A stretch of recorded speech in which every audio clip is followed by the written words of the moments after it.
ഒരു six pack നായകൻ എന്ന ലെവലിലേക്ക് വളർന്നതായി തോന്നുന്നു. സിക്സ് പാക്ക് നായകനോ? അല്ല, അത് ഒട്ടിച്ചിട്ടില്ല. അത്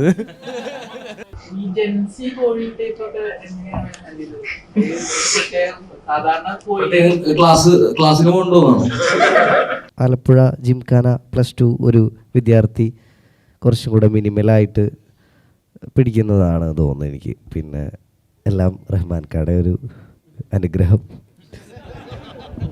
ഗണപതിയുടെ കൂടെ എന്ന് പറഞ്ഞു കഴിഞ്ഞാൽ ഞങ്ങൾക്ക് എല്ലാവർക്കും വളരെയധികം ബഹുമാനമുള്ളൊരു വ്യക്തിയാണ്.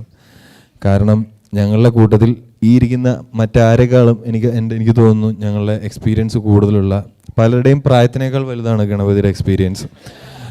എന്നെ ഇതുവരെ ബാധിച്ചിട്ടില്ല. കാരണം ഞാൻ വർക്ക് ചെയ്യുന്നുണ്ടല്ലോ.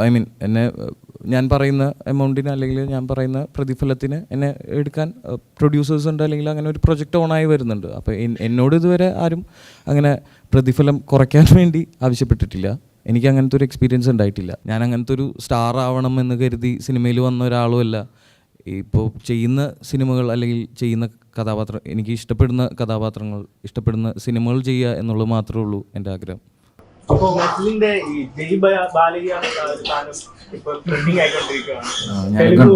ട്രോൾ വീഡിയോ ഒക്കെ അല്ലേ, നല്ല രസമുണ്ട്. അല്ലാതെ അവിടുത്തെ ഓഡിയൻസ്, തെലുഗു ഓഡിയൻസ് പറഞ്ഞതാ, ഞാനായിട്ട് പറഞ്ഞതല്ല. എനിക്ക് വെറുതെ അവിടെ പോയി സ്റ്റേജിൽ നിന്ന് ബാലയ്യാന്ന് വിളിക്കാൻ വട്ടൊന്നുമില്ലല്ലോ.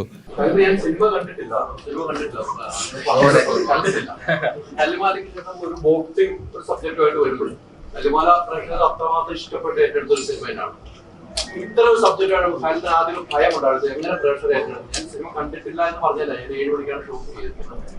ഈ ഒരു സബ്ജക്റ്റ് കൊണ്ട് വരുമ്പോൾ എങ്ങനെ പ്രേക്ഷകർ ഒരു ഭയപ്പാടുണ്ടായിരുന്നു? സിനിമയുടെ ഒരു പോയിന്റിൽ പോലും നമുക്ക് അങ്ങനെ ഒരു ഭയം തോന്നിയിട്ടില്ല. കാരണം എന്താണെന്ന് വെച്ച് കഴിഞ്ഞാൽ നമ്മൾ ചൂസ് ചെയ്തിട്ടുള്ള സബ്ജക്റ്റിൽ അത്രയും കോൺഫിഡൻസ് ഉണ്ടായിരുന്നു. നമ്മളുടെ കൂടെയുള്ള വർക്ക് ചെയ്യുന്ന ടെക്നീഷ്യൻസ് ആൻഡ് ആർട്ടിസ്റ്റുകൾ എല്ലാവരോടും അത്ര കോൺഫിഡൻസ് ഉണ്ടായിരുന്നു. പിന്നെയെന്ന് വെച്ച് കഴിഞ്ഞാൽ ഇതൊരു നമ്മളൊരു സ്പോർട്സ് കോമഡി സിനിമയാണെങ്കിൽ പോലും, ഒരു സ്പോർട്സ് ജോണർ ഉണ്ടെങ്കിൽ പോലും നമ്മൾ മാക്സിമം ഒരു ഇതുവരെ കണ്ടിട്ടുള്ള ഒരു സ്പോർട്സ് സിനിമകളിൽ നിന്നെല്ലാം കുറച്ചെങ്കിലും മാറി നിൽക്കാൻ വേണ്ടി ട്രൈ ചെയ്തിട്ടുണ്ട്. സോ അത്തരമുള്ള ഒരു ട്രൈയും കൂടെ നമ്മൾ ചെയ്യുന്നുള്ളതുകൊണ്ട് ഉറപ്പായിട്ടും ത്രൂ ഔട്ട് ദ ഫിലിമിൻ്റെ പ്രോസസ്സിൽ നമ്മൾ വളരെ കോൺഫിഡൻറ്റ് തന്നെയായിരുന്നു.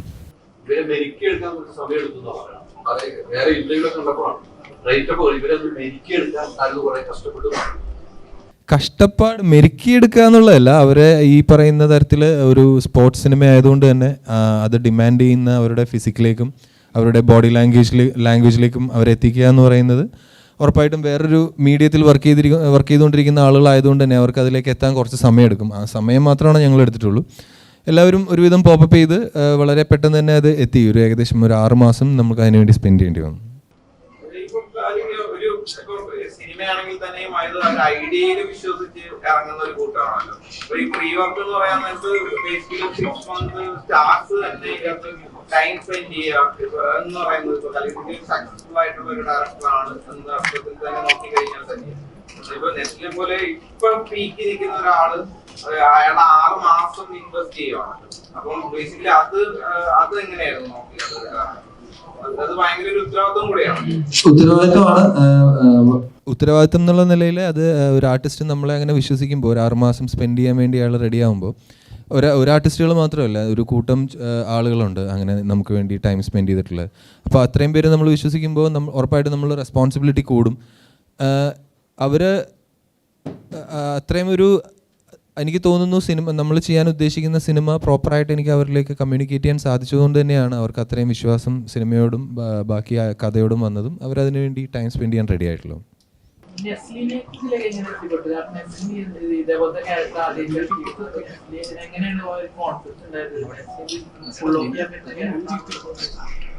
നെസ്ലിൻ ഇതുവരെ ഇത്തരം കഥാപാത്രങ്ങൾ ചെയ്തിട്ടില്ല എന്നുള്ളത് തന്നെയായിരുന്നു അതിൻ്റെ ഏറ്റവും പ്ലസ് പോയിൻ്റ് ആയിട്ട് എനിക്ക് തോന്നിയിട്ടുള്ള കാര്യം. പിന്നെ എനിക്ക് തോന്നുന്നു ഇതിനു മുമ്പ് ഒരു ഇൻ്റർവ്യൂവിൽ പറഞ്ഞിട്ടുള്ള പോലെ എൻ്റെ ഫസ്റ്റ് ചോയ്സ് തന്നെയായിരുന്നു നെസ്ലിൻ. നമ്മൾ വേറെ ഒരു ആർട്ടിസ്റ്റുകളിലേക്കും അങ്ങനെ ഒരു ജോജോ എന്ന് പറയുന്ന ഒരു ക്യാരക്ടറിന് വേണ്ടി പിച്ച് ചെയ്തിട്ടില്ല. എന്തോ അദ്ദേഹം അത് ആദ്യമായിട്ട് കേട്ടു, ഓക്കെ പറഞ്ഞു, പിന്നെ എല്ലാം കൂളായിട്ട് പോയി. ഒരു സിക്സ് പാക്ക് നായകൻ എന്ന ലെവലിലേക്ക് വളർന്നതായി തോന്നുന്നു. സിക്സ് പാക്ക് നായകനോ? അല്ല അത് ഒട്ടിച്ചിട്ടില്ല അത്.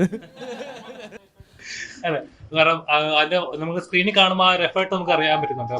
അപ്പൊ നമ്മൾ നെസ്ലിൽ നമ്മൾ നേരത്തെ കണ്ടത് ഒരു നോർമൽ ക്രിഞ്ച് നായകൻ അല്ലെങ്കിൽ ഒരു റൊമാൻസ് മാത്രം ഹാൻഡിൽ ചെയ്തോണ്ടിരുന്ന നായകനായിരുന്നു. അതിൽ നിന്നൊക്കെ മാറി ഒരു ആക്ഷൻ ലെവലിലേക്ക് വളർന്നതായിട്ട് സ്ക്രീനിൽ കണ്ടപ്പോൾ ഫീൽ ചെയ്തായിരുന്നു.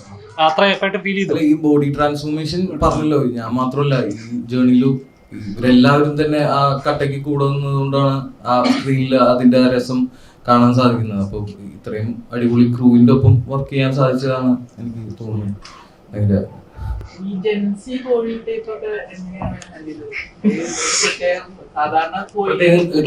ക്ലാസ്സിന് കൊണ്ടുപോകണം.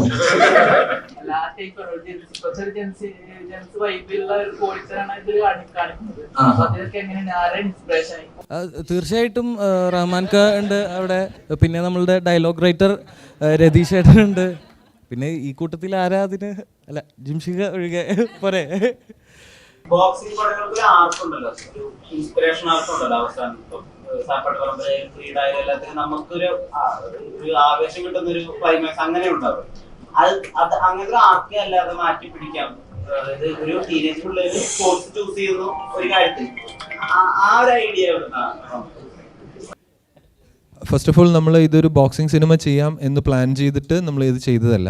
എനിക്ക് ഇങ്ങനെ ഒരു ഐഡിയ അത് എൻ്റെയും എൻ്റെ സുഹൃത്തുക്കളുടെയും ചെറുപ്പത്തിലുണ്ടായിട്ടുള്ള കുറച്ച് ഇൻസിഡൻസിൽ നിന്ന് നമ്മൾ ഇൻസ്പയർ ചെയ്തിട്ടുള്ള ഒരു ഐഡിയ ആണ്. ആ ഐഡിയ ഇൻസ്പയർ ആയപ്പോഴാണ് എന്നാൽ പിന്നെ അത് ബോക്സിംഗ് സിനിമയാക്കാം, അത് ബോക്സിംഗ് തന്നെയായിരുന്നു, അതുകൊണ്ട് തന്നെ അത് ബോക്സിംഗ് സിനിമയായിട്ട് തന്നെ പ്ലാൻ ചെയ്ത്.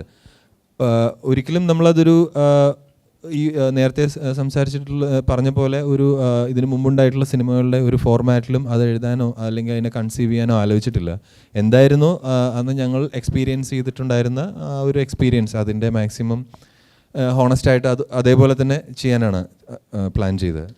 അതുകൊണ്ടായിരിക്കാം അത്തരം സിറ്റുവേഷൻസും നിങ്ങൾ പറഞ്ഞ പോലെ അതുണ്ടാവാൻ.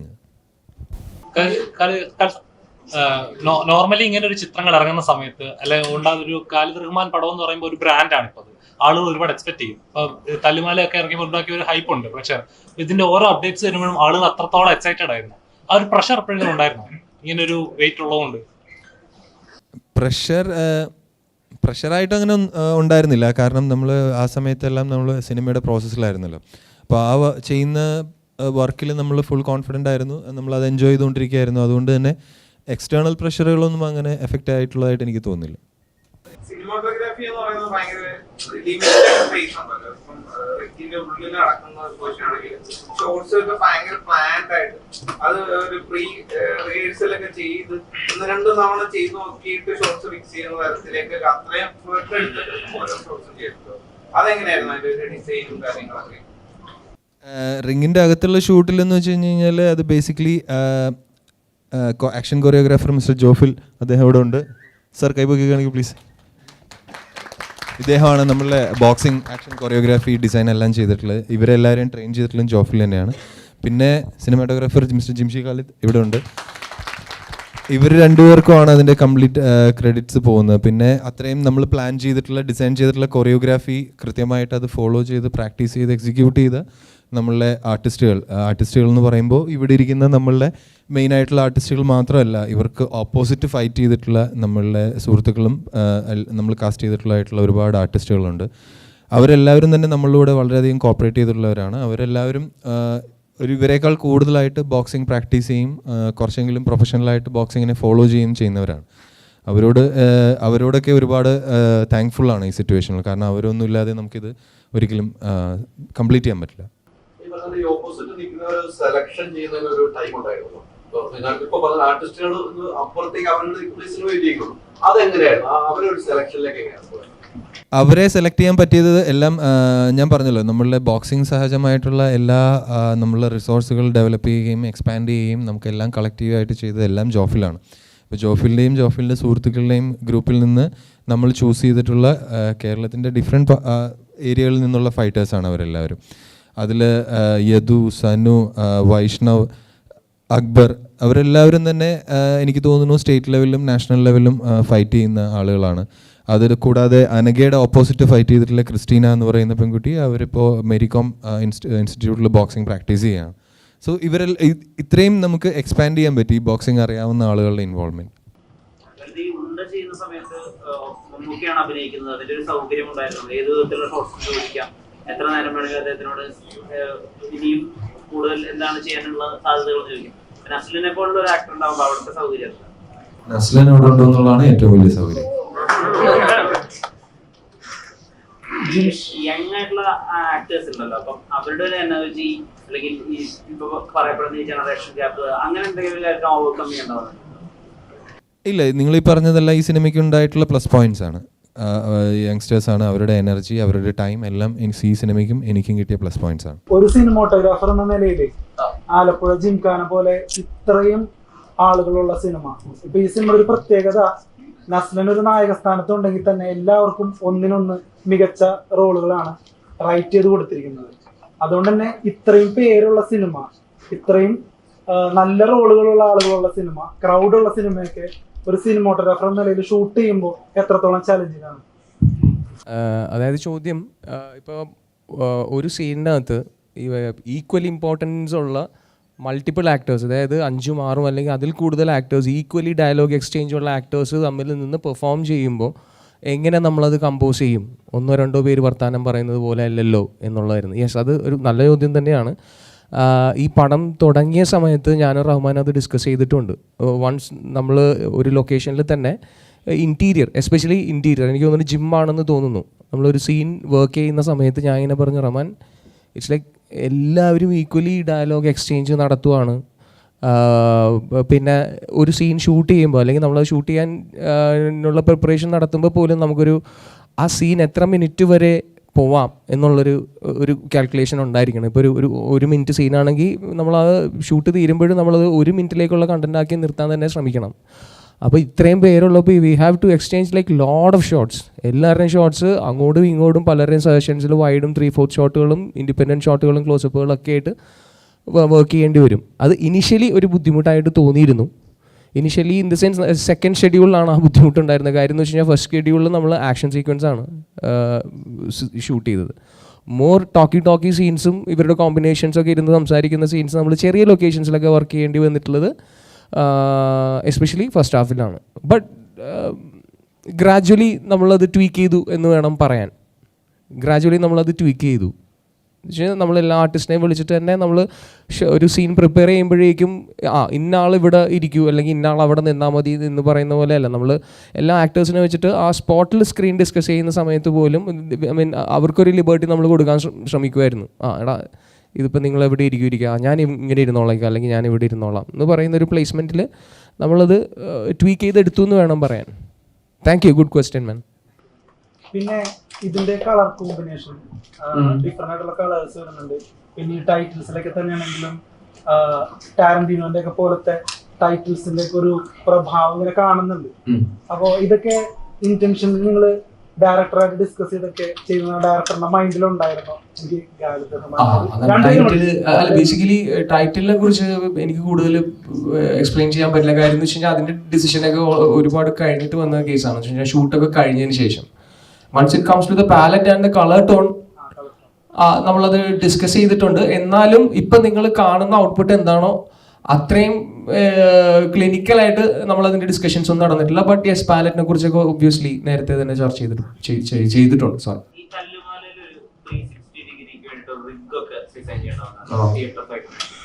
സോ അതന്ന് ആരും അങ്ങനെ ചിന്തിക്കുന്ന ഒരു സ്പേസിലല്ലായിരുന്നു ശരി. മലയാള സിനിമ ജിംഖാനയ്ക്ക് വേണ്ടിട്ട് അങ്ങനെ ഒരു എക്വിപ്മെന്റ് മേക്ക് ചെയ്യോ അല്ലെങ്കിൽ ഒരു സ്പെസിഫിക് ഒരു ലെൻസ് കിറ്റ് പർച്ചേസ് ചെയ്യോ അങ്ങനെ വേണ്ടി ഒന്നും ചെയ്തില്ല, നത്തിങ്. അതായത് ജിംഖാനയിൽ എസ്പെഷ്യലി ഞാനൊരു ഇപ്പൊ ഇവിടെ നിൽക്കുന്ന ഫോട്ടോഗ്രാഫേഴ്സിനൊക്കെ മനസ്സിലാവും, ഞാൻ ഇപ്പോൾ പ്രോബബ്ലി ഒരു ട്രൈപോഡ് പോലും യൂസ് ചെയ്തിട്ടില്ല. ടെക്നിക്കാലിറ്റി അറിയുന്നവർക്ക് വേണ്ടി ഞാൻ പറയാം, ഞാനൊരു റോപ്പ്, ഒരു റബ്ബർ റോപ്പ് ടോപ്പിൽ നിന്ന് റിങ്ങിന്റെ നടുക്ക് ടോപ്പിൽ നിന്ന് ഒരു റബ്ബർ റോപ്പ് ഇറക്കിയിട്ട് അതിലൊരു ഫിഗറിനകത്ത് ബ്രെയിനും ലെൻസും മാത്രം വെച്ചിട്ടാണ് വർക്ക് ചെയ്തിട്ടുള്ളത്. അതിൻ്റെ അകത്ത് സാധാരണ നമ്മൾ മൂവി ക്യാമറയിൽ സൗണ്ടിന്റെ അതിന്റെ ചെറിയ കോമ്പണൻസ് ഉണ്ടാവും. പിന്നെ അതുപോലെ ചെറിയ ചെറിയ കോമ്പണൻസ് ഒക്കെ ഇങ്ങനെ ഫിക്സ് ചെയ്ത് വരുമ്പോൾ അതിന്റെ വെയിറ്റ് കൂടും, അതിന്റെ വോളിയം കൂടും. അതൊക്കെ മാക്സിമം ചെറുതാക്കാൻ വേണ്ടിയിട്ട് just the brain and the camera. പിന്നെ ഞാൻ അതിന്റെ ഫ്രണ്ടിൽ ഒരുപാട് ഫിൽറ്റേഴ്സ് ഒക്കെ ഇട്ട് ഷൂട്ട് ചെയ്യാൻ ഇഷ്ടപ്പെടുന്ന ഒരാളാണ്. അപ്പോൾ അതൊക്കെ സാക്രിഫൈസ് ചെയ്യേണ്ടി വന്നു. ബട്ട് യാ,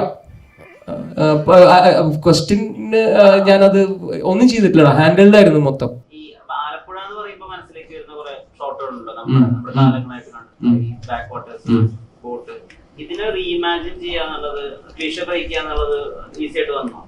ഇല്ല, ഞാൻ അതിനൊന്നും ശ്രമിച്ചിട്ടില്ല. കാരണം വെച്ചാൽ നമ്മളവിടെ ആലപ്പുഴ ഞാൻ എൻ്റെ ചെറുപ്പം മുതലേ വിസിറ്റ് ചെയ്തിട്ടുള്ള സ്ഥലമാണ്. പിന്നെ ഈ ബേസിക്കലി നമ്മൾ കണ്ട ലൊക്കേഷനിൽ ഏതൊക്കെ ലൊക്കേഷൻ കണ്ടു, അതിൽ ഏതൊക്കെ ഓക്കെ ആയി, അവിടെ എത്ര നല്ല ക്ലിനിക്കലായിട്ടുള്ള ഫ്രെയിം വെക്കാം എന്ന് മാത്രമേ ചിന്തിച്ചിട്ടുള്ളൂ. അല്ലെങ്കിൽ ഒന്നും ബ്രേക്ക് ചെയ്യാനോ അല്ലെങ്കിൽ എന്തിൻ്റെങ്കിലും മുകളിൽ വർക്ക് ചെയ്യാനോ ഒന്നും ശ്രമിച്ചിട്ടില്ല. It's very down to earth ആയിട്ടാണ് പടം വർക്ക് ചെയ്യാൻ ശ്രമിച്ചിട്ടുള്ളത്. അതുകൊണ്ട് തന്നെ നിങ്ങൾക്ക് അങ്ങനെ ഫാൻസി ആയിട്ടൊന്നും അതിൽ കാണാനും പറ്റില്ല. ഇറ്റ്സ് വെരി കണ്ടംപററി ആണ് ഇപ്പോഴും സിനിമ. ഫസ്റ്റ് ഹാഫ് ഒക്കെ അല്ലേ വളരെ ലൈറ്റ്, അനുരാഗരിക്കിൻ വെള്ളത്തിനേക്കാൾ ലൈറ്റാണ് ഫസ്റ്റ് ഹാഫ്.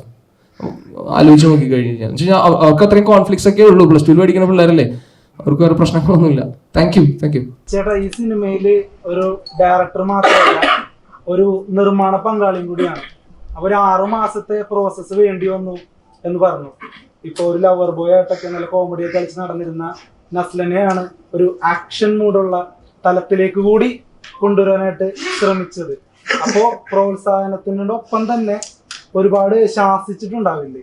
മീൻസ് ഒരുപാട് കാര്യങ്ങൾ എന്തെങ്കിലും മിസ്റ്റേക്ക് വരുമ്പോ ഗൗരവം കാണിക്കാറുണ്ടോ? നസ്ലനെ എങ്ങനെ മാനേജ് ചെയ്തു? അല്ലെങ്കിൽ ഈസി ആയിരുന്നു, എല്ലാം ഓക്കെ എന്നായിരുന്നു? ഇല്ല, അങ്ങനെ മാനേജ് ചെയ്യാൻ ബുദ്ധിമുട്ടൊന്നും ഉണ്ടായില്ല. അങ്ങനെ മാനേജ് ചെയ്യാൻ പറ്റാത്ത സാഹചര്യങ്ങൾ വരുമ്പോൾ ഞങ്ങളൊരു 30 seconds 1 minute എക്സ്ട്രാ സ്പാർ ചെയ്യും. സ്പാർ ചെയ്യാന്ന് പറഞ്ഞു കഴിഞ്ഞാൽ ബോക്സസ് തമ്മിൽ പരസ്പരം ഇടിച്ച് പ്രാക്ടീസ് ചെയ്യുന്നതിനെയാണ് സ്പാറിംഗ് എന്ന് പറയുന്നത്. അപ്പൊ അത് ആ ഒരു സെഷൻ കഴിയുമ്പോഴേക്കും ബാക്കിയെല്ലാം ശരിയാവും. അല്ല, അവൻ നസ്ലന് റെഡി കൊണ്ടിട്ടുണ്ടോ? എല്ലാം ക്യാമറ ട്രിക്ക് അല്ലേ, കൊണ്ടേക്കുന്ന ഇടിയല്ല. പിന്നെ നസ്ലനോടൊരു ചോദ്യം. ഇപ്പൊ ആരാധകരുടെ ഭാഷയിൽ പറഞ്ഞു കഴിഞ്ഞാല് ഇന്ന് 4 സിനിമകള് റിലീസ് ഉണ്ടായിരുന്നു. ക്ലാഷ് റിലീസ് എന്നൊക്കെ പറയും. അപ്പോ മമ്മൂക്കയുടെ ബസൂക്കയുണ്ട്. അപ്പൊ നസ്ലന്റെ ആലപ്പുഴ ജിംഖാനയാണ് ഏറ്റവും പ്രമുഖ ചിത്രങ്ങളിൽ ഒന്ന്. പിന്നെ മമ്മൂക്കയുടെ ബസൂക്ക. അപ്പൊ ശരിക്കും പറഞ്ഞു കഴിഞ്ഞാല് മമ്മൂക്കയുടെ ബസൂക്കയായിട്ടാണ് ക്ലാഷ് റിലീസ്. പക്ഷെ സിനിമ ഇൻഡസ്ട്രി എന്നുള്ള നില നോക്കുമ്പോൾ സൗഹാർദ്ദപരമായിട്ട് നമുക്ക് അതിനെ കാണാം.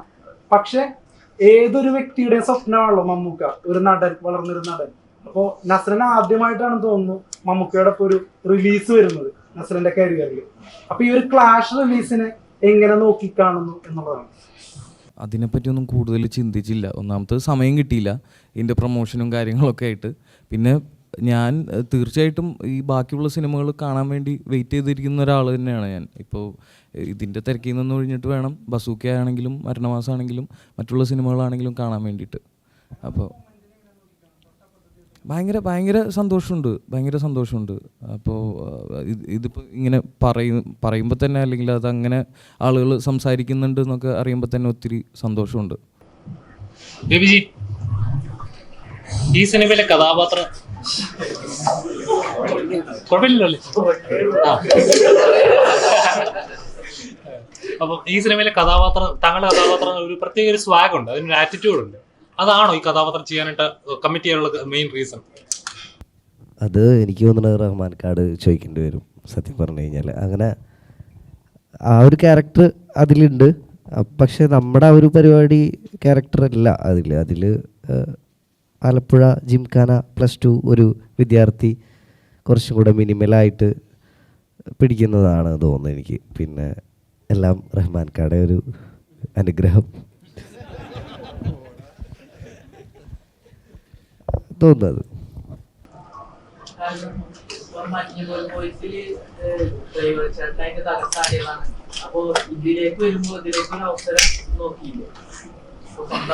സ്വന്തം സിനിമ പിന്നെ ഇല്ല, ഞാൻ അതിനെ ട്രൈ ചെയ്തില്ല. കാരണം ഒരുപാട് ജോലികൾ വേറെ സൈഡിലുണ്ടായിരുന്നോണ്ടും ചെയ്യാൻ അറിയാവുന്നവർ പടത്തിൽ അഭിനയിക്കുന്നുള്ളതുകൊണ്ടും ചെയ്തില്ല.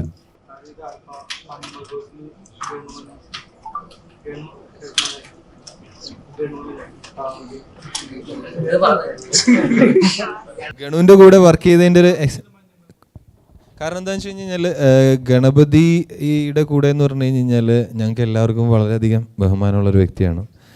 കാരണം ഞങ്ങളുടെ കൂട്ടത്തിൽ ഈ ഇരിക്കുന്ന മറ്റാരെക്കാളും എനിക്ക് തോന്നുന്നു ഞങ്ങളുടെ എക്സ്പീരിയൻസ് കൂടുതലുള്ള പലരുടെയും പ്രായത്തിനേക്കാൾ വലുതാണ് ഗണപതിയുടെ എക്സ്പീരിയൻസ്. അപ്പോൾ അതുകൊണ്ട് തന്നെ അദ്ദേഹം കൂടെ വർക്ക് ചെയ്യുന്നു, അദ്ദേഹത്തിൻ്റെ കൂടെ വർക്ക് ചെയ്യാൻ പറ്റുക എന്ന് പറയുന്നത് വളരെ അധികം ഞങ്ങൾ എൻജോയ് ചെയ്തിട്ടുള്ളൊരു പ്രോസസ്സാണ്. കാരണം അത്ര എക്സ്പീരിയൻസ് ഉള്ള ഒരാൾ ഈ പിള്ളേരുടെ കൂടെ അത്ര സെയിം എഫേർട്ട് ഇട്ട് വർക്ക് ചെയ്യുക എന്ന് പറയുന്നത് വലിയൊരു കാര്യമല്ലേ. അപ്പോൾ വി ആർ സോ ഗ്രേറ്റ്ഫുൾ. പക്ഷേ കേണോ ഈ ലുക്മാൻ ഉൾപ്പെടെ പറഞ്ഞിരുന്ന കാര്യമുണ്ട്, അതായത് കഥ മുഴുവനായിട്ട് ഇവർക്ക് പറഞ്ഞു കൊടുക്കില്ല. അതായത് അന്നൊക്കെ അറിയാവുന്ന എന്താ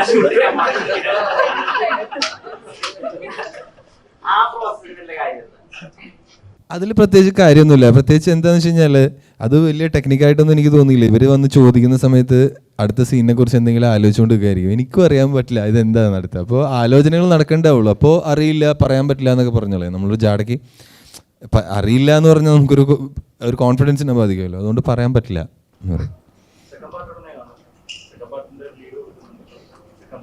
സെക്കൻഡ് പാർട്ടിന്റെ ഇല്ല, നമ്മൾ ഇതുവരെ ഒരു സെക്കൻഡ് പാർട്ടിനെ കുറിച്ച് ചിന്തിച്ചിട്ടില്ല നിലവിൽ.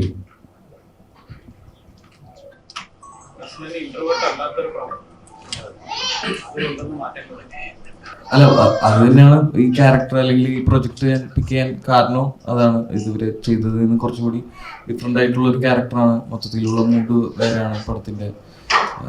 അപ്പോൾ അതിനാണ് എന്നെ എക്സൈറ്റ് ആക്കിയത് ഈ പ്രൊജക്റ്റിൽ. അല്ല, അത് എല്ലാവർക്കും തന്നെ കിട്ടിയിട്ടുണ്ട്. ഓരോ വീഡിയോകളും കിട്ടിയ എണ്ണവും എല്ലാം ഓർമ്മയുണ്ട്.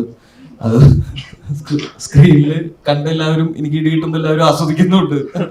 അതെല്ലാം കാണുമ്പോൾ ഒത്തിരി സന്തോഷം. എടുത്ത എഫേർട്ടുകൾക്ക് നല്ലൊരു റിസൾട്ട് കിട്ടി എന്നുള്ളത്.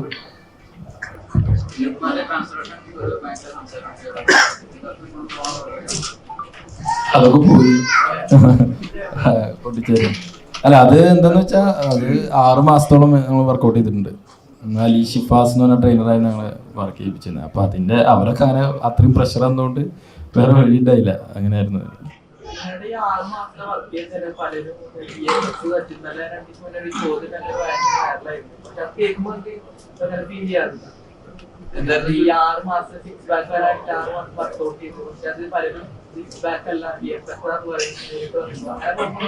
പറഞ്ഞോണ്ട് വിളിക്കും. ലുക്മാൻ ഇപ്പൊ തല്ലുമാല ഇറങ്ങിയ സമയത്ത് പറഞ്ഞിട്ടുണ്ടായിരുന്നു, ടൊവിനെ അടിക്കുന്ന ആ ഒരു ഷോട്ട് എടുക്കുന്നതിന് മുന്നേ കാര്യത്തൊക്കെ വന്നിട്ട് ചെവിയിൽ ഇങ്ങനെ പറഞ്ഞു, ഒന്നും നോക്കണ്ട, നീ ശരിക്കും ഒരെണ്ണം അങ്ങോട്ട് കൊടുത്തു.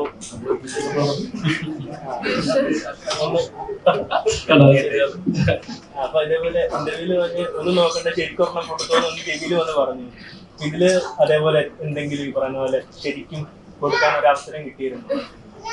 ഇല്ല, ഇതിലങ്ങനെ ശരിക്കും ഒരു തവണ എന്തായിട്ട് തോന്നുന്നുണ്ടല്ലേ. അല്ല, അങ്ങനെ എന്താന്ന് വെച്ചാൽ ഇതൊക്കെ ശരിക്കും കൊടുക്കുന്ന അത് ചിലപ്പോൾ ആ ഷോട്ടിന് അത്രയും അങ്ങനെ ആ ടച്ച് അങ്ങനെ തോന്നണം, അങ്ങനെ ഷോർട്ടായിരിക്കും. അപ്പോൾ അത് ഡിമാൻഡ് ചെയ്യുന്നതുകൊണ്ടാണ് അതങ്ങനെ. അല്ലാതെ നമ്മൾ ഇപ്പോൾ ഒരു ഫൈറ്റ് സീക്വൻസിൽ എല്ലാം കൊടുത്തോണ്ട് ഇത് സിനിമയാണല്ലോ, എല്ലാം ടച്ച് നമുക്ക് ചെയ്യാൻ പറ്റില്ല. ഇത് കഴിഞ്ഞിട്ട് ജീവിക്കണ്ടേ. അപ്പോൾ അതുകൊണ്ട് തന്നെ അത് അങ്ങനത്തെ 1-2 ഷോട്ടുകളിൽ ചിലപ്പോൾ സംഭവിക്കാം. അപ്പോൾ ഇതിലും അങ്ങനെ ഒരു ഷോട്ടിൽ ഉണ്ടായിട്ടുണ്ട് അല്ലേ, ഓർമ്മയില് ഉണ്ടായിട്ടുണ്ട്. നിർമ്മാതാവാണ്, സംവിധായകനാണ്. ഇപ്പൊ സിനിമാ മേഖലയിൽ നമുക്ക് കഴിഞ്ഞ കുറേ ദിവസമായി സിനിമയുടെ റിലീസ് കഴിയുമ്പോൾ തിയേറ്റർ ഓടിക്കൊണ്ടിരിക്കുമ്പോൾ സിനിമയുടെ ബജറ്റ് പുറത്തു വിടുക, അതില് എത്ര രൂപയാണ് മുടക്ക്, എത്ര രൂപയാണ് തിയേറ്ററിൽ കിട്ടുന്നത്. അങ്ങനെ വിടുന്ന സമയത്ത് പല സിനിമകൾ നിന്ന് പോകുന്നൊരു ഘട്ടം വരുന്നത്. അതുമായി ബന്ധപ്പെട്ട് ചാക്കോച്ചൻ ഒരു തുറന്നെഴുത്ത് മനോരമ പത്രത്തിൽ എഴുതിയിരുന്നു.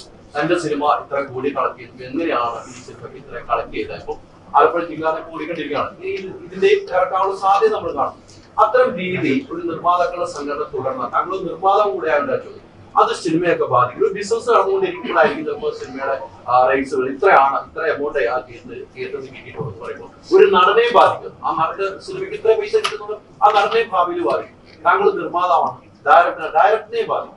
അങ്ങനെ ഒരു കീഴ്വഴക്കം ഇതിനു മുമ്പ് മലയാള സിനിമ ഉണ്ടായിട്ടില്ല. അത് തുടർന്നാൽ സിനിമയ്ക്ക് മോശമാകും. ഞാനൊരു നിർമ്മാതാവ് ഇന്ന് ആണ് ഇപ്പോൾ സിനിമ റിലീസായിട്ടേ ഉള്ളൂ. ഇതുവരെയുള്ള കാര്യങ്ങളെ ആസ് എ നിർമ്മാതാവ് എന്നുള്ള രീതിയിൽ ഞാൻ എക്സ്പീരിയൻസ് ചെയ്തിട്ടുള്ളൂ. ഇതിന് മുമ്പുള്ള സിനിമകളൊക്കെ വേറെ നിർമ്മാതാക്കളാണ്. ഇപ്പോ ചേട്ടൻ പറഞ്ഞ കാര്യങ്ങളൊക്കെ ഇപ്പോ ഇനിയിപ്പോ എനിക്ക് തോന്നുന്നു മാസം അവസാനമോ പുതിയ മാസങ്ങളിലോ ആണെന്ന് തോന്നുന്നു പ്രൊഡ്യൂസർ അസോസിയേഷൻ ഇങ്ങനെ ചാർട്ട് പുറത്തേക്ക് വിടുന്നത്. അവരത് വിട്ടാലാണ് ഇനി എന്റെ സിനിമയ്ക്ക് എന്ത് സംഭവിക്കും, അല്ലെങ്കിൽ ആ സംഭവം കൊണ്ട് എന്റെ സിനിമയ്ക്ക് എന്താണ് ബുദ്ധിമുട്ടാണോ അല്ലെങ്കിൽ പോസിറ്റീവായിട്ടാണോ സംഭവിക്കുക, അല്ലെങ്കിൽ സോഷ്യൽ ഇമേജ് എങ്ങനെ ഉണ്ടാവും എന്നുള്ളതൊക്കെ എനിക്ക് എക്സ്പീരിയൻസ് ചെയ്യാൻ പറ്റിയിട്ടുള്ളൂ. ഇപ്പോ ഹൈദരൊക്കെ പറഞ്ഞ ഈ കാര്യങ്ങൾ ഞാൻ കൂടുതലായിട്ട് എനിക്ക് അതൊന്നും ഫോളോ ചെയ്യാൻ പറ്റിയിട്ടില്ല. കാരണം ലാസ്റ്റ് ഒരു 6 മാസം 7 മാസം ഒക്കെ ആയിട്ട് ഞാൻ ഈ സിനിമയുടെ പോസ്റ്റ് പ്രൊഡക്ഷനും കാര്യങ്ങളൊക്കെ ആയിട്ട് തന്നെ വർക്കിലായിരുന്നു. അപ്പോൾ അതുകൊണ്ട് തന്നെ ടു മച്ച് ഓഫ് ഇൻവോൾവ്മെന്റ് ഉണ്ടായിട്ടില്ല എനിക്ക്. അതുകൊണ്ട് തന്നെ അതിന്റെ സോഷ്യൽ എന്താണ് അതിനുള്ള ഇമ്പാക്ട് എന്നുള്ള കാര്യങ്ങൾ എനിക്കറിയില്ല. നമുക്ക് നോക്കാം. പിന്നെയെന്ന് വെച്ച് കഴിഞ്ഞാൽ വളരെ സീനിയർ ആയിട്ടുള്ള ആളുകളാണ് ഇത്തരം അസോസിയേഷന്റെ ടോപ്പിലിരിക്കുന്നതും ഡിസിഷൻ മേക്ക് ചെയ്യുന്നതും കാര്യങ്ങളൊക്കെ വളരെ എക്സ്പീരിയൻസ്ഡ് ആയിട്ടുള്ള ആളുകളാണ്. അവർ എന്താണ് ഉദ്ദേശിക്കുന്നത് എന്നുള്ളത് ആസ് എ പ്രൊഡ്യൂസർ അല്ലെങ്കിൽ ആസ് എ ഡയറക്ടർ ഫ്യൂച്ചറിൽ എന്താണ് സംഭവിക്കാൻ പോകുന്നതെന്ന് നോക്കിക്കാണാൻ ഞാനും വളരെ എക്സൈറ്റഡ് ആണ്. കാരണം ചേട്ടൻ പറഞ്ഞ പോലെ പുതിയ കാര്യമാണ്. ഇതുപോലെ തന്നെ ഈ താരങ്ങളുടെ പ്രതിഫലത്തിന്റെ കാര്യം പ്രത്യേകം വിജയിക്കുന്ന പോലെ അപ്പോൾ താരങ്ങൾ അമിത പ്രതിഫലം വാങ്ങുന്നു, അത് നിയന്ത്രിക്കണം. ഇതിനൊക്കെയാണ് നിർമ്മാതാക്കളുടെ സംഘടന പറഞ്ഞുകൊണ്ടിരിക്കുന്നത്.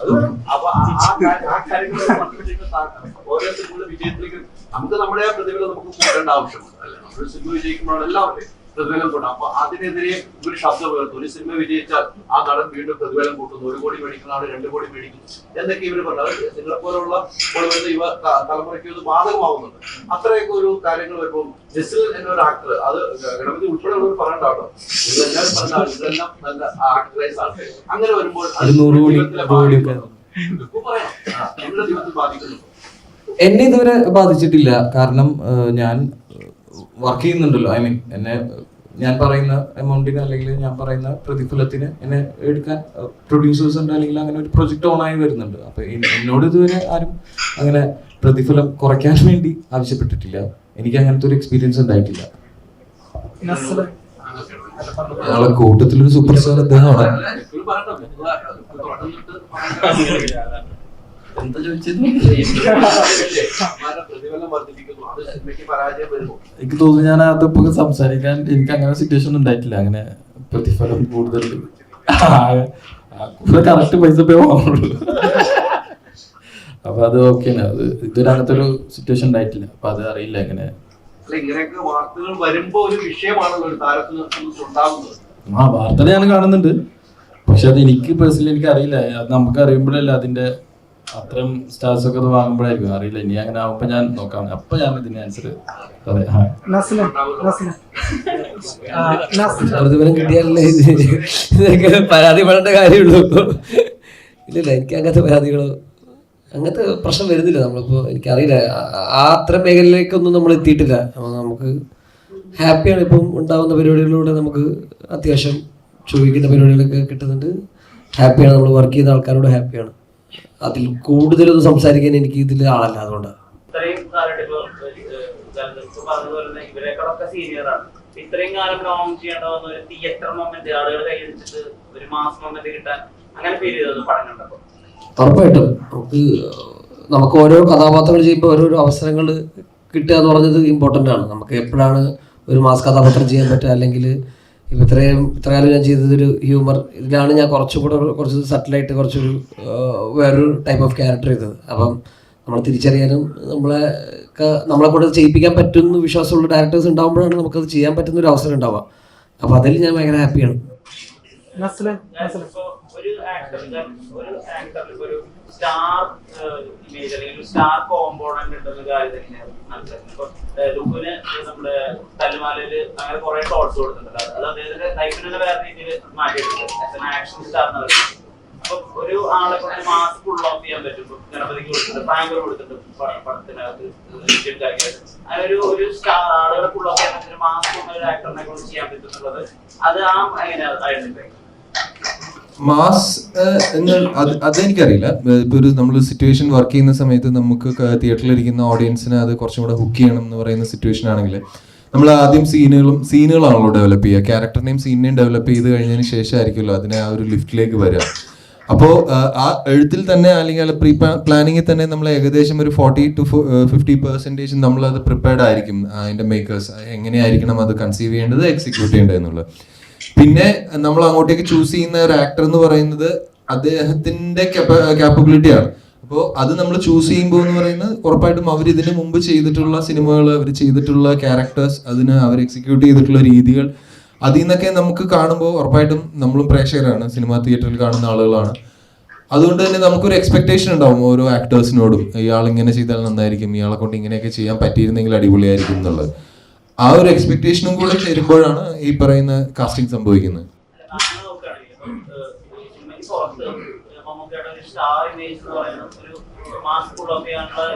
ഒരുപാട് പേര് കാണും.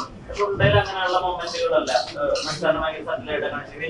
വളരെ അയാളെല്ലാം ഇന്റലിജൻസ് കാണിക്കുന്നുണ്ടെങ്കിൽ ഭയങ്കര ഒരു സട്ടിലായിട്ടായിരുന്നു ചെയ്യുന്നത്. അപ്പൊ അതിനെന്താ ഒരു ഫംഗ്ഷൻ? ലുക്കല്ലല്ലോ മമ്മൂട്ടി, അത് വേറെ ആളല്ലേ. അപ്പോ സംഭവം എന്താ വെച്ച് കഴിഞ്ഞാൽ, പിന്നെ മമ്മൂക്കയുടെ ഇവിടെ വർക്ക് ചെയ്യുന്ന സമയത്ത് ഞാൻ ചെയ്യാൻ ഉദ്ദേശിച്ച സിനിമ എന്ന് പറയുന്നത് ഇത്തരം ഒരു സിനിമയല്ല. നിങ്ങൾ കണ്ട പോലെ ഉണ്ടോ എന്ന് പറയുന്ന ഒരു സബ്ജക്റ്റാണ്. ആ സിനിമയ്ക്ക് അത് അത്രയും മതി, അല്ലെങ്കിൽ ആ സിനിമയ്ക്ക് അങ്ങനത്തെ ഒരു ക്യാരക്ടറിനെയാണ് ഡിമാൻഡ് ചെയ്യുന്നത്, അത്തരം പെർഫോമൻസിനെയും ആണ് ഡിമാൻഡ് ചെയ്യുന്നത്. അതിൽ കൂടുതൽ നമ്മൾ ചെയ്യേണ്ട കാര്യമില്ല, അത് ശരിയല്ല. അതുകൊണ്ടാണ് നസ്ലന്റെ സിനിമകളുടെ മാസ്റ്റർ സക്സസ് കാരണം ആരാധകർക്കിടയിൽ നസ്ലൻ ഒരു വരുംകാല സൂപ്പർ സ്റ്റാർ ആണ് എന്നൊരു ടോക്കുണ്ട്. അതുപോലെ തന്നെ കോമഡി ഇത്ര അനായാസം കൈകാര്യം ചെയ്യുന്ന ഒരു യുവ നടൻ എന്നുള്ള നിലയിൽ നമ്മുടെ ദിലീപേട്ടന്റെ ഒക്കെ പകരക്കാരനാവാൻ സാധ്യതയുള്ള ഒരു നടനാണെന്ന് പറയുന്നുണ്ട്. അപ്പൊ ഇത്തരത്തിലുള്ള ആരോപണങ്ങളെ എങ്ങനെയാണ്? ആരോപണങ്ങളാണോ നല്ലതല്ലേ? അപ്രിസിയേഷൻസിന് അല്ല, ഒരിക്കലും ഞാൻ അടുത്തൊരു ദിലീപേട്ടനായിട്ടോ അല്ലെങ്കിൽ അദ്ദേഹമൊക്കെ ചെയ്തു വെച്ചിരിക്കുന്ന ക്യാരക്ടേഴ്സും അല്ലെങ്കിൽ അദ്ദേഹത്തിന്റെ കഴിവൊക്കെ നമുക്ക് അറിയുന്നതാണ്. ഒരിക്കലും അദ്ദേഹത്തോടൊന്നും ഉപമിക്കാൻ ഞാനായിട്ടില്ല എന്ന് ഉള്ള സ്വയമായിട്ടുള്ള ബോധ്യമുണ്ട്. പിന്നെ അതും ആദ്യത്തെ സൂപ്പർ സ്റ്റാർ, ഞാൻ അങ്ങനത്തെ ഒരു സ്റ്റാർ ആവണം എന്ന് കരുതി സിനിമയിൽ വന്ന ഒരാളുമല്ല. ഇപ്പോൾ ചെയ്യുന്ന സിനിമകൾ അല്ലെങ്കിൽ ചെയ്യുന്ന കഥാപാത്രം, എനിക്ക് ഇഷ്ടപ്പെടുന്ന കഥാപാത്രങ്ങൾ, ഇഷ്ടപ്പെടുന്ന സിനിമകൾ ചെയ്യുക എന്നുള്ളത് മാത്രമേ ഉള്ളൂ എൻ്റെ ആഗ്രഹം. അപ്പോ നസ്ലിന്റെ ഈ ജയ് ബാലകയാണ് ഇപ്പൊ ട്രെൻഡിങ് ആയിക്കൊണ്ടിരിക്കുകയാണ്. തെലുങ്ക് ഓഡിയൻസ് ട്രോൾ വീഡിയോ ഒക്കെ അല്ലേ, അന്നേരം സ്പോണ്ടേനിയസ് ആയിട്ട് പറഞ്ഞാണോ അല്ലെങ്കിൽ പ്ലാൻ ചെയ്തത്? അല്ലാതെ അവിടുത്തെ ഓഡിയൻസ്, തെലുങ്ക് ഓഡിയൻസ് പറഞ്ഞതാ, ഞാനായിട്ട് പറഞ്ഞതല്ല. എനിക്ക് വെറുതെ അവിടെ പോയി സ്റ്റേജിൽ നിന്ന് ബാലയ്യാന്ന് വിളിക്കാൻ വട്ടൊന്നുമില്ലല്ലോ. അവിടുത്തെ സ്റ്റുഡൻസ് എല്ലാവരും ബാലയ്യയുടെ പേര് വിളിച്ച് പറഞ്ഞപ്പോ അത് പറയേണ്ട സിറ്റുവേഷൻ വന്നുകൊണ്ട് പറഞ്ഞത്.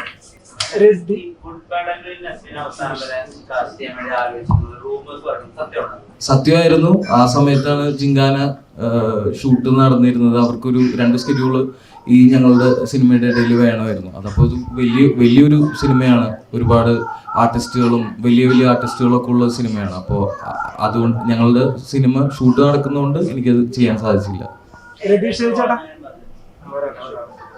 അജിസാറിന്റെ മോൻ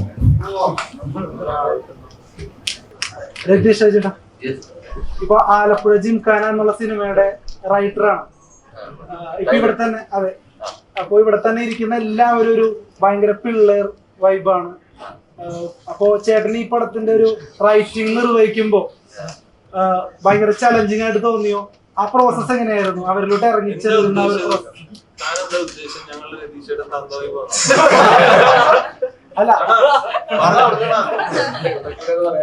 അല്ല അങ്ങനെയല്ല, ആ ഒരു പ്രോസസ് എങ്ങനെയായിരുന്നു?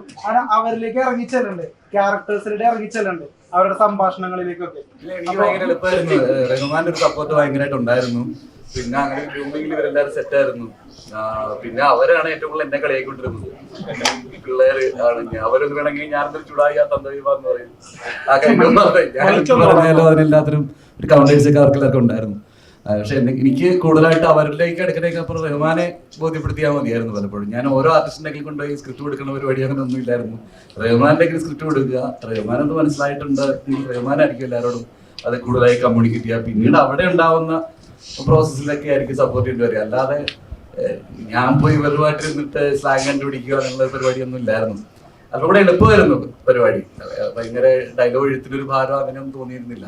പക്ഷെ സീനുകളെല്ലാം റഹ്മാൻ തലേദിവസം രാത്രി ഒരു 1 മണിയൊക്കെ ആകുമ്പോഴായിരിക്കും നാളെ ഷൂട്ട് ചെയ്യാൻ പോണ സീൻ എഴുതിക്കൊണ്ട് വരാൻ പറഞ്ഞു തരിക. അപ്പൊ അത് പക്ഷെ അതൊരു രസമായിരുന്നു. ഒരു 95 ദിവസം അത്ര ഒരു ചർച്ചയും ഡിസ്കഷനൊക്കെ ഫുൾ ടീമായിട്ടൊക്കെ ഈ സിനിമ ഷൂട്ട് ചെയ്ത് അത്രയും ദിവസവും ഷൂട്ട് കഴിഞ്ഞെത്തുന്നത് ഒരു 3 മണിക്കാണെങ്കിൽ 4 മണിയാകുമ്പോൾ എല്ലാവരും വന്നിരുന്നു 1 മണിക്കൂർ ആ സിനിമ ഷൂട്ട് ചെയ്യാൻ പോകുന്ന സീനിനെ കുറിച്ചൊരു ഡിസ്കഷനും പരിപാടിയൊക്കെ ഉണ്ടായിരുന്നു. എനിക്ക് ഭയങ്കര എളുപ്പമായിട്ടാണ് തോന്നിയത്. ഇവിടെ ഇപ്പൊ ബാക്കിയിരിക്കുന്ന യങ്സ്റ്റേഴ്സ് ഇല്ലേ, ആക്ടേഴ്സ്, അവരോടൊന്ന് ചോദിക്കട്ടെ. ഇപ്പൊ ഈ ഖാലിദ് റഹ്മാൻ എന്ന് പറയുന്ന ഒരു സംവിധായകൻ ഇതിന്റെ നിർമ്മാതാവും കൂടിയാണ്. അപ്പോ അദ്ദേഹത്തിന്റെ ആ ഒരു ഡീലിങ് എങ്ങനെ ഉണ്ടായിരുന്നു? പേടിയോടെയാണോ നിങ്ങൾ നോക്കിക്കാണുന്നത്? ഇപ്പൊ നസ്ലൻ തന്നെ ഒരു അധ്യാപകന്റെ മുമ്പിൽ ഇരിക്കുന്ന പോലത്തെ ഒരു ഭവ്യതയൊക്കെ ഇടയ്ക്ക് കാണിച്ചിരിക്കുന്ന പോലെ ഇരുന്നായിരുന്നു വന്ന സമയത്ത്. ഇപ്പൊ ഇല്ല. അപ്പൊ എങ്ങനെ ഉണ്ടായിരുന്നു ആ ഡീലിങ്? എങ്ങനെ ഉണ്ടായിരുന്നു? ഗൗരവക്കാരനാണോ ഖാലിദ് റഹ്മാൻ? ഇല്ല, ഞാൻ അധികം എക്സ്പീരിയൻസ് വന്നിട്ടില്ല. ഞാൻ ഫാലിമി എന്ന് പറയുന്നൊരു സിനിമയാണ് ഇതിന് മുന്നേ ചെയ്തിട്ടുള്ളത്. അപ്പം അത് കഴിഞ്ഞ് ഇമ്മീഡിയറ്റ്ലി വന്നൊരു സിനിമയാണ് റഹ്മാനിക്കയുടെ സിനിമ. അപ്പോൾ ആ സമയത്ത് എൻ്റെ മനസ്സിൽ ഒരുപാട് ഇൻഹിബിഷൻസ് ഉണ്ടായിരുന്നു, ഈ പറയുന്ന റഹ്മാനിക്ക എങ്ങനെയായിരിക്കും എന്നുള്ളതൊക്കെ. പക്ഷേ ഷൂട്ടിൻ്റെ ആദ്യത്തെ ഒരാഴ്ച തന്നെ അത്രയും പോകേണ്ടി വരുന്നില്ല. നമ്മൾ ആദ്യമേ ബോക്സിങ്ങിൻ്റെ ട്രെയിനിങ് തന്നെ റഹ്മാനിക്ക നമ്മുടെ കൂടെ ഉണ്ടായിരുന്നു. അപ്പം ആ ഒരു പ്രോസസ്സിൽ നമ്മളെല്ലാവരും ഒരു ബ്രദർ അല്ലെങ്കിൽ ഒരു ഫ്രണ്ട് എന്നുള്ള രീതിയിലാണ് നമ്മളെല്ലാവരും ഇടപഴകിക്കൊണ്ടിരുന്നത്. അപ്പം ഡയറക്ടർ സീറ്റിൽ നിന്ന് ഇറങ്ങി കഴിഞ്ഞാൽ റഹ്മാനിക്ക് എന്തായാലും ഒരു ബ്രദറിനെ പോലെയാണ്. അതുകൊണ്ട് അത്രയും പാടുണ്ടായിരുന്നില്ല.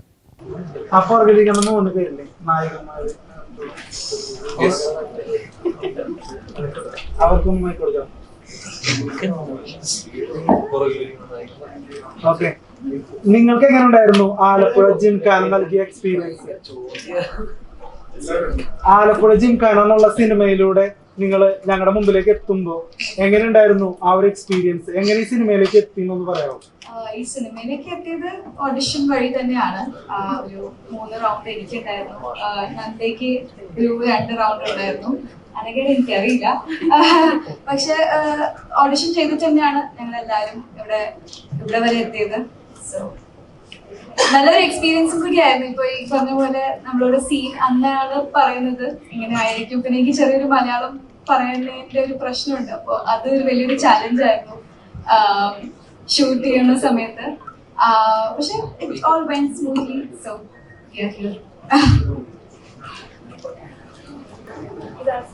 Same question. ഞാനും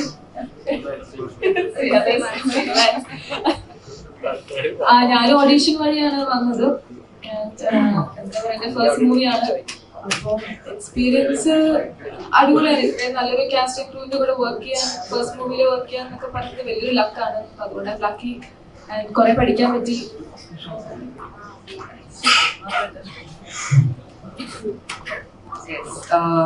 എനിക്ക് ആദ്യം ഇവരുടെ അസോസിയേറ്റ് ആണ് കോൾ ചെയ്യുന്നത്. ആരാ സജസ്റ്റ് ചെയ്തതെന്ന് അറിയില്ല, പേര് പറഞ്ഞ കാതിൽ കണ്ടിട്ടാണെന്നാണ് ഇരിക്കുന്നത്. ഏതെങ്കിലും ഒരു ക്യാരക്ടർ ആയിരിക്കും എന്നാ പറഞ്ഞിരുന്നത്. അപ്പൊ ഇങ്ങനെ ബോക്സറിന് അടുത്ത് പറഞ്ഞിട്ടുണ്ടായിരുന്നു. അത് സേവിങ് കാറ്റ്, ഞാൻ അത് കിട്ടണം എന്ന് പ്രാർത്ഥിച്ചുകൊണ്ടിരിക്കുകയായിരുന്നു. പിന്നെ ഒരു മീറ്റിംഗ് ഉണ്ടായിരുന്നു. മീറ്റ് ചെയ്ത് ഒരു സ്ക്രീൻ ടെസ്റ്റും കൂടി കഴിഞ്ഞാൽ കൺഫേം ചെയ്തു. Yes, become A part of it. പിന്നെ ട്രെയിനിങ് ഒക്കെ തുടങ്ങി.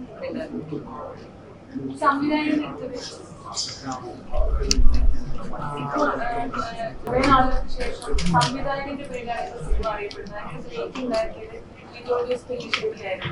അപ്പം കാര്യമൊക്കെ ഒരു വട്ടം പറഞ്ഞിട്ടുണ്ട്, എനിക്ക് വേണ്ടിയാണ് സിനിമ എടുക്കുന്നത്, മറ്റുള്ള ആൾക്കാർക്ക് കീഴ്പ്പെടുത്താനല്ല, മറ്റുള്ളവർക്ക് വേണ്ടിയല്ല. അതെന്തായാലും നല്ലൊരു പ്രസ്താവന. അതങ്ങനെ ആയതുകൊണ്ടാണ്. കാരണം അത് ഞാനങ്ങനെ അതൊരു ജാടയ്ക്ക് വേണ്ടിയിട്ടോ ഒരു അഹങ്കാരത്തിൻ്റെ പുറത്തോ പറഞ്ഞതല്ല. നമ്മളെ സന്തോഷിപ്പിക്കാൻ വേണ്ടി തന്നെ ഒരു കാര്യം ചെയ്യുമ്പോഴാണല്ലോ നമ്മളത് മാക്സിമം എൻജോയ് ചെയ്ത് ചെയ്യുകയും അതിൻ്റെ ഔട്ട്പുട്ട് നന്നായിരിക്കാൻ നമ്മൾ ഏറ്റവും കൂടുതൽ ഹാർഡ് വർക്ക് ചെയ്യുകയും ചെയ്യുന്നത്. അതുതന്നെയുള്ളൂ അതിൻ്റെ ഒരു റീസൺ ആയിട്ടുള്ളത്. അല്ലാതെ അതിൽ പ്രത്യേകിച്ച് അങ്ങനെ പ്രത്യേകിച്ച് ഒന്നുള്ളതായിട്ട് തോന്നുന്നില്ല. പിന്നെ ഇവിടെ ഇരിക്കുന്നവരിൽ ഒരുവിധം എല്ലാവരെയും തന്നെ നിങ്ങൾക്ക് പരിചയം ഉണ്ടാവും. അത് ഷോൺ, അടുത്തിരിക്കുന്നത് മിസ്റ്റർ സമീർ. അദ്ദേഹം ഈ സിനിമയിൽ എൻ്റെ കോ പ്രൊഡ്യൂസറാണ്. അദ്ദേഹത്തിൻ്റെ ഹെൽപ്പാണ് ഈ സിനിമയുടെ ഇതുവരെയുള്ള. അദ്ദേഹം മാത്രമല്ല, ഞങ്ങളുടെ കൂടെയുള്ള നേരത്തെ പറഞ്ഞ പോലെ തന്നെ ജോഫിലിൻ്റെ ഹെൽപ്പും ജോഫിലിൻ്റെ ടീമിൻ്റെ ഹെൽപ്പുമാണ് ഈ സിനിമ ഇവിടെ ഇത്രയും എത്തി നിൽക്കാനും ഞങ്ങൾക്ക് ഇത്രയും വലിയൊരു സക്സസ് കിട്ടാനും കാരണമെന്നാണ് ഞാൻ വിശ്വസിക്കുന്നത്. സോ ഞങ്ങളുടെ ഇൻവിറ്റേഷനിൽ ഇവിടെ വന്ന എല്ലാവർക്കും ഒരുപാട് നന്ദിയുണ്ട്. അപ്പം ഒരു ക്രിയേറ്റർ എന്നുള്ള ലെവൽ ചോദിക്കുകയാണ്. അപ്പം സിനിമകളിൽ അതിന്റെ സ്വാതന്ത്ര്യം എന്ന് പറഞ്ഞ ഒരു തിരക്കഥാകൃത്തും എന്റെ സംവിധായകനുമാണ് തീരുമാനിക്കുന്നത്. അത് എന്റെ സിനിമ എങ്ങനെ വേണം, എന്റെ ഔട്ട് എങ്ങനെ വേണം എന്ന് തീരുമാനിക്കുന്നത് എന്റെ റൈറ്ററും ഡയറക്ടറുമാണ്. പക്ഷെ അതിൽ കത്രിക വീഴുമ്പോൾ ശരിക്കും പറഞ്ഞാൽ അതിന്റെ സ്വാതന്ത്ര്യം നശിക്കുകയാണ്. അപ്പോൾ ഒരു ഡയറക്ടർ എന്നൊരു ക്രിയേറ്റീവ് പേഴ്സൺ എന്ന ലെവലിൽ ചോദിക്കുക, ഈ സെൻസർഷിപ്പ് അല്ലെങ്കിൽ അതിൽ കത്രിക വെക്കുന്ന പരിപാടി മോശമാണോ? സെൻസർഷിപ്പ് എന്ന് പറയുന്നത് നമ്മളുടെ ഗവൺമെൻസ് ഏർപ്പെടുത്തിയിട്ടുള്ള ഒരു പരിപാടിയാണല്ലോ. അപ്പോൾ അവരൊരു കാര്യം ചെയ്യുമ്പോൾ എന്ന് പറയുമ്പോൾ നമുക്ക് എന്തെങ്കിലും അതിനൊരു നല്ല കാര്യം ഉണ്ടാവും, ചീത്തവശങ്ങളും ഉണ്ടാവും. അതുപോലെ തന്നെ സെൻസർഷിപ്പ് എന്ന് പറയുന്ന ആ ഒരു പ്രക്രിയയ്ക്ക് ഞാനൊരു ക്രിയേറ്റീവ് ആർട്ടിസ്റ്റാണ്. ഞാൻ ക്രിയേറ്റീവായിട്ട് സിനിമകൾ ഉണ്ടാക്കുന്ന ആളാണ്. അപ്പോൾ പേഴ്സണലി അതിനോട് സെൻസർഷിപ്പിനോട് നിങ്ങൾക്ക് എന്താണ് താല്പര്യം എന്ന് ചോദിച്ചാൽ, ആസ് എ ക്രിയേറ്റീവ് ആർട്ടിസ്റ്റ് എനിക്ക് അതിനോട് ബുദ്ധിമുട്ടുണ്ട്, എതിർപ്പുണ്ട്. പക്ഷേ ഒരു ഇന്ത്യൻ നാഷണലിസ്റ്റ് അല്ലെങ്കിൽ ഒരു പൗരൻ എന്നുള്ള രീതിയിൽ ഞാനത് ചിന്തിപ്പിക്കുമ്പോൾ ഉറപ്പായിട്ടും സെൻസർഷിപ്പ് വേണം എന്ന് തന്നെയാണ് ഞാൻ പറയുക. കാരണം നല്ല രീതിയിൽ, അത് മോശമാവാനോ ഒരാളുടെ ജോലി ഉപദ്രവിക്കാനോ ഉള്ള രീതിയിലല്ല. കാരണം സിനിമ എന്ന് പറയുന്ന ബിഗ് മീഡിയ ആണ്, ഒരുപാട് പേരെ ഇൻഫ്ലുവൻസ് ചെയ്യാൻ സാധിക്കുന്ന ഒരു മീഡിയ ആണ്. അപ്പോൾ അതുകൊണ്ട് തന്നെ അതിനെ നെഗറ്റീവായിട്ടും എങ്ങനെ വേണമെങ്കിലും നമുക്ക് ഉപയോഗിക്കാം. നമ്മൾ ഒരുപാട് പ്രൊപ്പഗണ്ട സിനിമകൾ കാണുന്നുള്ള ആളുകളാണ്. സോ അതുകൊണ്ട് തന്നെ സെൻസർഷിപ്പിന് അതിൻ്റെതായ നല്ല വശങ്ങളും ദൂഷ്യവശങ്ങളും ഉണ്ട്. അതാണ് ഞാൻ നേരത്തെ പറഞ്ഞത്, ആവിഷ്കാര സ്വാതന്ത്ര്യമുള്ള ആർട്ടിസ്റ്റ് എന്നുള്ള നിലയിൽ എനിക്ക് അതിനോട് സെൻസർഷിപ്പിനോട് ഭയങ്കര എതിർപ്പാണ്. ഞാൻ ചെയ്യുന്ന സിനിമയോട് കത്തിവെക്കുക എന്ന് പറയുന്നത്. പക്ഷേ ഞാൻ ആ സിനിമ പുറത്തിറങ്ങിയതിന് ശേഷം ആ പ്രൊഡക്റ്റ് കൊണ്ട് ഒരുപാട് പേർക്ക് ബുദ്ധിമുട്ടുണ്ടാകുന്നു, അല്ലെങ്കിൽ എന്താ പറയുക, ഒരു ഗവൺമെൻറ്റിൻ്റെ നിയമപരിധിക്കുള്ളിൽ വരുന്ന ഒരുപാട് കാര്യങ്ങൾ എതിർ ദിശയിൽ സംഭവിക്കുന്നു എന്നുണ്ടെങ്കിൽ ഉറപ്പായിട്ടും അത് കൺട്രോൾ ചെയ്യുക എന്ന് പറയുന്നത് ഗവൺമെൻറ്റിൻ്റെ ഉത്തരവാദിത്തമാണല്ലോ.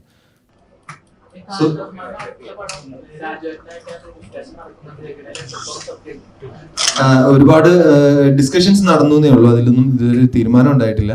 ഞാനും വളരെയധികം എക്സൈറ്റഡ് ആയിട്ട് എക്സ്പെക്ട് ചെയ്യുകയാണ് എന്തായിരിക്കും അടുത്ത സിനിമ എന്നുള്ളത്. ഇനിയെങ്കിലും വേറൊരു സിനിമ ചെയ്യണം, നല്ലൊരു സിനിമ ചെയ്യണം എന്നൊരു ആഗ്രഹമുണ്ട്. So thank you so much. അങ്ങനെയല്ല, ഇതിനേക്കാൾ നല്ലൊരു സിനിമ ചെയ്യണം എന്നുള്ളതാണ് അടുത്തൊരു ആഗ്രഹം. Thank you.